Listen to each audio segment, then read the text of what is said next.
ભજનનો પ્રેમ હોવો જોઈએ ને તમારી પ્રજાને તમારે પહેલ પાડવા પડે.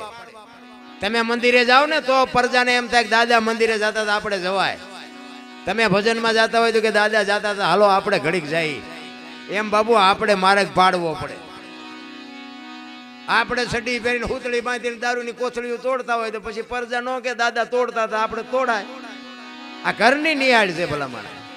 તમારે કેવા બનાવે એની માટે બાપુ સારી જનેતા જોવે, સારા સંસ્કાર માટે. એટલે મહાપુરુષોએ કીધું કે જનુની જણ તો ભગત જણજે, કાં દાતા કાં સુરવીર, નહીં તો રહેજે વાંજણી મત ગુમાવજે નૂર. હારા સંતાન બાપુ હારી જનેતા સિવાય ન થઈ શકે. એટલા માટે જ મહાપુરુષો કહે છે. એક જંગલમાં રખડતા હરણાને કોઈ કવિએ પૂછ્યું કે તમે આટલું બધું કેવી રીતે દોડી શકો છો? હરણાને કવિ પૂછે છે કે આ તમને વાંહે સિંહ જેવા જનાવર વાંહે દોડે અને તમે આંબા નો દિયો, તમે આટલું બધું દોડો છો કેવી રીતે? કઈ શક્તિ છે?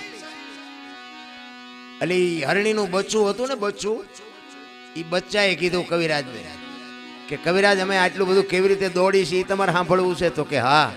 અને બચ્ચાએ બાપુ જવાબ, જો દ્રષ્ટાંત ખોટું હોય એનો હેતુ સાચો હોય. એ કે તમારે સાંભળવું છે કે હા.